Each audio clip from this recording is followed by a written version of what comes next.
오늘은 지난주에 예고한 대로 예배 후에 임직자 선거를 위한 공동의회가 있기 때문에 연합 예배를 드리게 되었습니다. 그래서 오늘 이 시간에는 하나님의 일꾼을 잘 선출합시다. 한번 따라해 보시겠습니까? 하나님의 일꾼을 잘 선출합시다. 네, 따라하라고 말씀드렸는데 그냥 같이 함께 하셨습니다. 네, 잘하셨습니다. 하나님의 일꾼을 잘 선출합시다라는 제목으로 교회의 직분과 선출에 관한 말씀을 드리려고 합니다. 먼저 이 교회의 직분에는 어떤 것들이 있는지 알아보겠습니다. 우리 구리중앙교회가 속한 이 대한예수교 장로회 합동 측 교단 헌법에 따르면 교회에는 크게 세 가지의 직분이 있습니다. 그 세 가지 직분이 무엇이냐면 장로, 집사, 권사입니다. 여기에서 장로는 다시 두 종류로 나누어지는데요. 설교와 그리고 교회를 다스리는 이를 겸하는 장로로서 목사가 있습니다. 여러분, 목사도 장로입니다. 또 치리만 하는, 그러니까 교회만 다스리는 장로님들이 있습니다. 일반적으로 우리가 이렇게 장로라고 하면 이 목사를 제외하고 치리 장로만을 의미합니다. 또 집사는 안수 집사와 서리 집사가 있습니다. 그런데 이 교회 헌법에서 그냥 집사라고 하면 보통 안수 집사를 의미합니다. 이 안수 집사는 안수하여 세우는 항존직입니다. 이 항존직이라는 게 무엇이냐면 교회에 항상 존재해야 할 직분이라는 뜻입니다. 항존직은 목사와 장로와 안수 집사를 가리키는 것입니다. 이 세 가지 직분, 목사, 안수 집사, 장로, 이 세 가지 직분은 교회가 존재하는 한 항상 있어야 하는 직분이다라고 해서 항존직이라고 하는데요.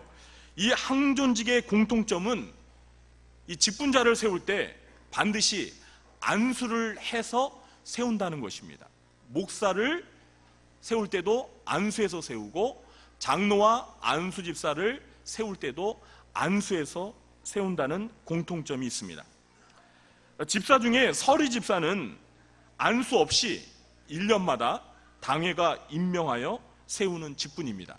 그리고 권사는 안수가 없는 종신 직원으로서 여성도 중에서 뽑아서 세우는 직분입니다.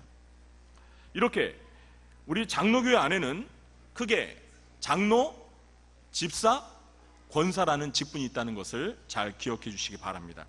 자, 그럼 두 번째로 직분자는 어떻게 세우는지에 대해서 말씀을 드리도록 하겠습니다. 이 직분자를 세우는 방식은 크게 세 가지로 나눌 수가 있습니다. 첫째는 시험을 봐서 합격한 자에게 직분을 주는 방식입니다. 이 고시라고 우리가 부르죠, 보통. 이 고시, 시험을 봐서 합격한 자에게 직분을 주는 방식은 목사와 장로 직분이 해당됩니다. 이 목사는 신학대학원을 졸업하고 이 교단 총회에서 실시하는 강도사 고시와 또 노회에서 실시하는 목사 고시, 이 두 시험에 합격해서 안수식을 함으로 목사의 직분을 받게 됩니다. 반면에 장로의 경우는 목사처럼 전문적인 신학교육을 요구하지는 않습니다. 다만 노회에서 실시하는 장로 고시에 합격하여 안수를 받고 장로 직분을 받게 됩니다. 이 장로의 경우는 고시를 보고 안수식을 통해 직분을 받는다는 것은 목사와 같습니다. 그러나 한 가지 중요한 차이점이 있는데요. 그것은 장로는 고시를 보기 전에 교회에서 선거를 통해서 선출된다는 것입니다. 그러나 목사는 선거를 통해서 선출되는 것이 아닙니다.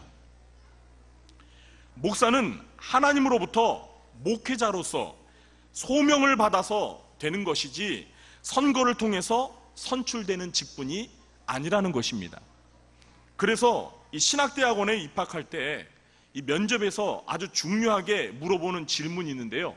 그것이 무엇이냐면 당신은 하나님으로부터 목사로서 소명을 받으셨습니까? 라고 반드시 물어봅니다. 만약에 이 질문에 답을 하지 못하면요, 불합격입니다. 그러니까 신학대학원을 가는 데 있어서 가장 중요한 것은 하나님께서 나를 목사로 부르셨다라는 소명의식이 반드시 있어야 합니다. 만약에 우리 성도님들 가운데 저처럼 이렇게 목사가 되기를 희망하시는 분들은 하나님 앞에서 부르심을 받은 증거가 있어야 돼요. 소명이 없이는 목사의 길을 갈 수가 없는 것입니다. 직분자를 세우는 두 번째 방식은 선거를 통해서 선출하는 방식이 있습니다. 이렇게 선거를 통해서 직분자를 선출하는 직분은 장로와 안수집사와 권사입니다. 그래서 오늘 이 세 직분자를 선출하기 위해서 우리가 예배를 마치고 임직 선거를 실시하는 것입니다. 이 임직자 선거는 우리 교단 헌법에 따르면 세례 입교인으로 구성된 공동의회에서 비밀 선거를 통해 선출하도록 되어 있습니다. 임직자로 선출되기 위해서는 공동의회에 참석한 회원 전체 투표수의 3분의 2 이상의 찬성표를 얻어야 직분자로 선출이 됩니다. 만약 3분의 2 이상 한 표가 모자라도 아쉽지만 직분자 선출은 될 수가 없습니다. 자, 여러분, 성경을 보면은요, 후보자를 선출하는 방식에도 두 가지 방식이 있는데요. 하나는 제비뽑기 방식입니다. 제비뽑기 아시죠? 날아가는 제비를 뽑는 게 아닙니다. 자, 이 제비뽑기 방식은 구약시대부터 어떤 결정과 선택을 내릴 때 하나님의 뜻을 알기 위해 자주 사용한 방식이 바로 제비뽑기였습니다. 잠언 16장 33절에 보면 제비는 사람이 뽑으나 모든 일을 작정하기는 여호와께 있느니라, 이런 말씀이 있습니다. 그래서 우리가 사도행전 1장을 보시면은요, 이 마가의 다락방에 모였던 120명의 성도들이 12번째 사도를 어떻게 뽑았지요? 네? 12번째 사도. 그러니까 가룟 유다가 자살하여 죽음으로 인해서 12번째 사도가 공석이었잖아요. 그런데 12번째 사도를 어떻게 뽑았습니까? 일단 사도의 자격 조건을 갖춘 두 사람, 누구였죠? 요셉과 마띠아, 이 두 사람을 후보자로 놓고 제비뽑기를 내서 마띠아를 12번째 사도로 세웠습니다. 또 하나는 오늘 사도행전 6장에서와 같이 이 자격을 갖춘 후보자들을 신중하게 잘 선택하여서 뽑아 세우는 방식이 있습니다.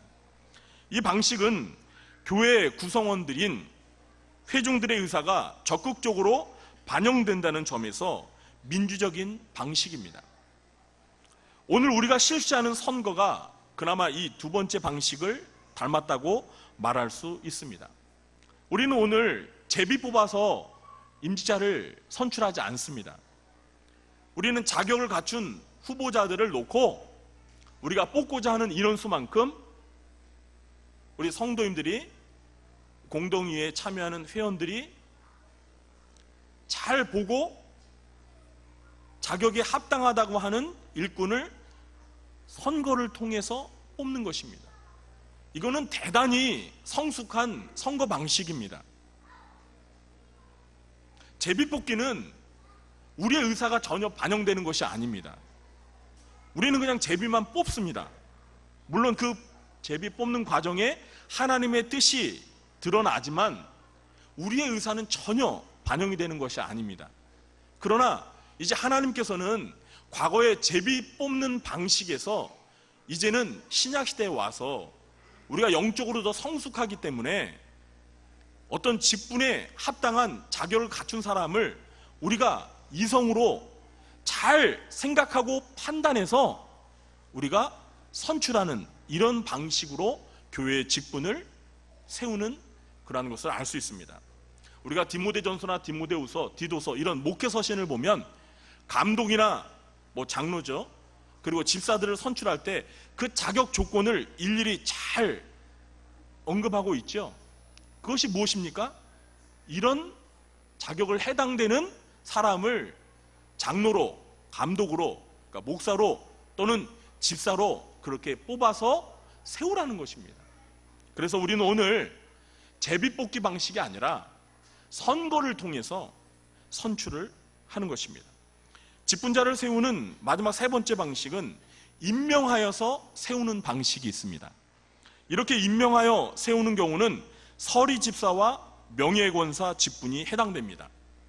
서리집사는 당회가 심의하여서 임명하고, 또 명예권사의 경우도 우리 교단 헌법에 보면 60세 이상의 여성도들 중에서 봉사를 잘하고 모범이 될 만한 자를 당회가 심의하여 임명하여 세우도록 되어 있습니다.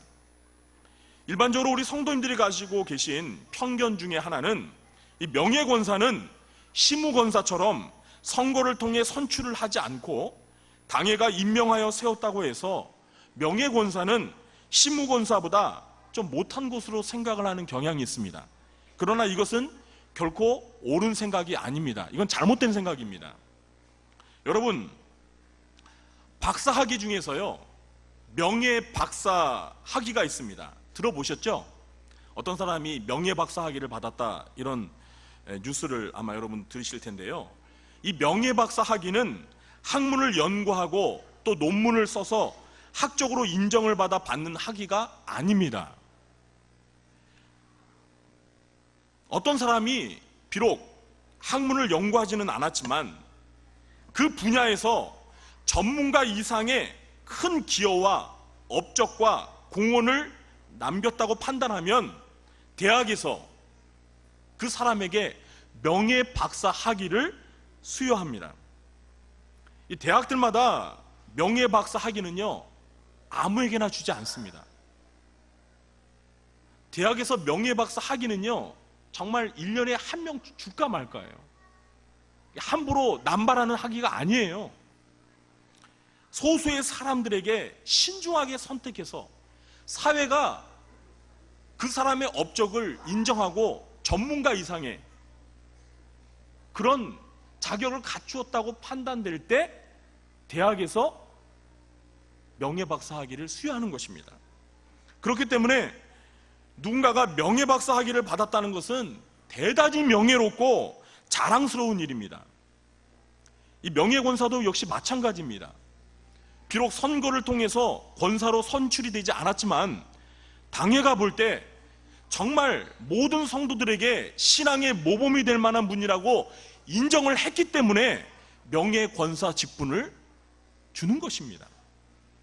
그러니까 명예권사가 된 것을요, 부끄럽게 생각하지 말아야 합니다. 그리고 시무권사님들은 명예권사님들을 선거를 통해서 선출하지 않았다고 해서 좀 무시하는 그런 생각을 혹시라도 가져서는 절대 안 됩니다. 하나님 앞에서는 선출을 통해서 직분을 얻었든 아니면 임명을 받아서 직분을 얻었든 다 똑같은 일꾼입니다. 다 귀한 일꾼이에요. 시무권사님이나 명예권사님이나 다 똑같은 권사님이에요.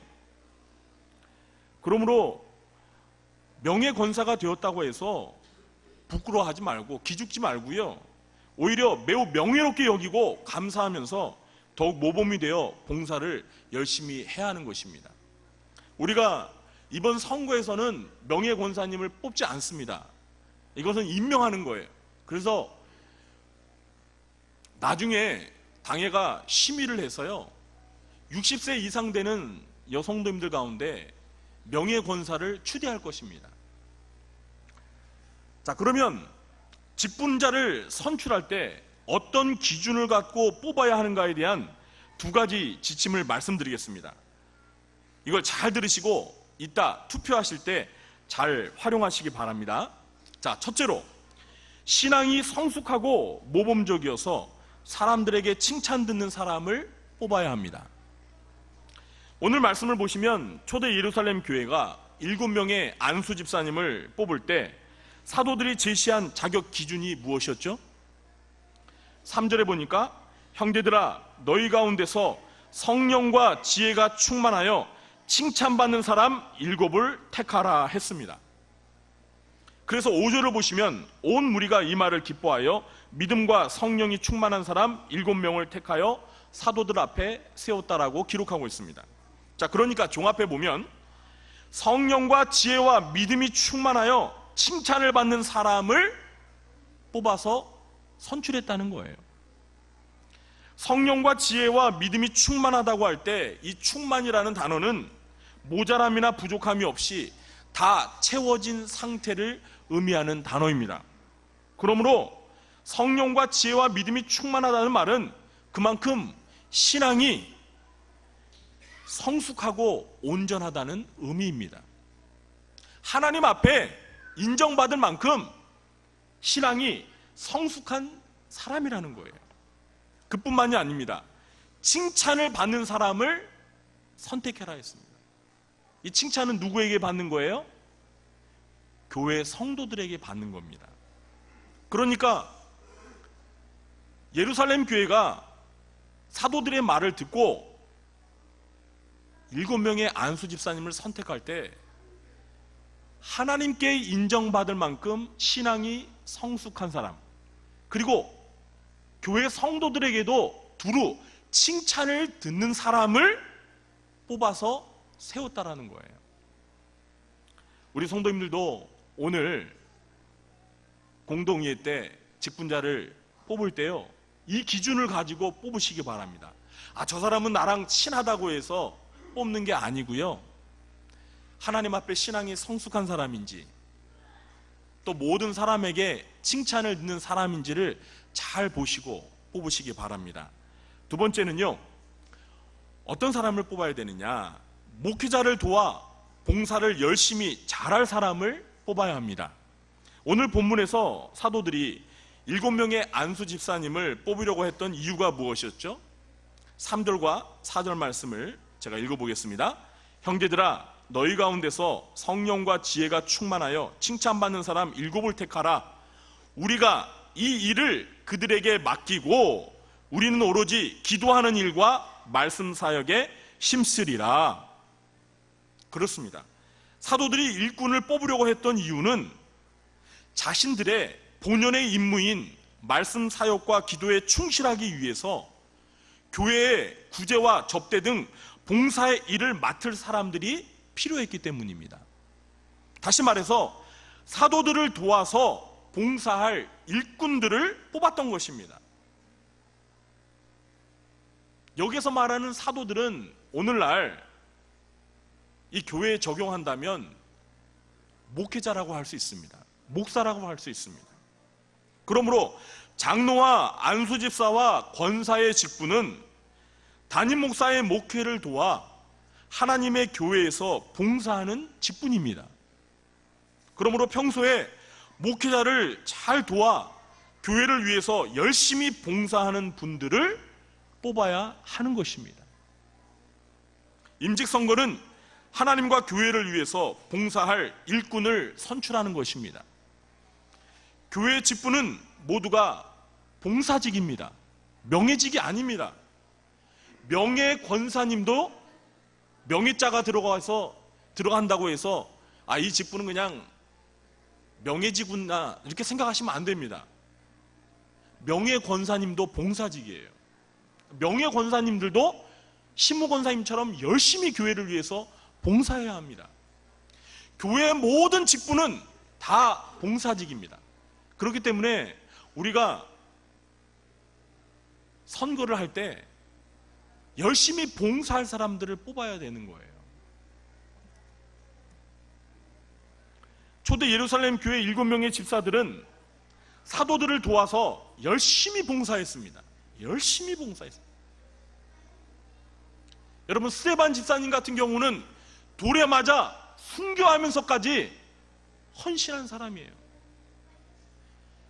빌립 집사님은 전도 왕이 되어가지고 열심히 전도했던 분입니다. 사도들을 도와서 교회를 위해서 충성하고 헌신하고 목숨을 바쳐서 봉사하신 분들이었습니다. 그래서 초대 예루살렘 교회는 이 7명의 안수 집사님들을 뽑아 세운 후에 교회가 어떻게 되었죠?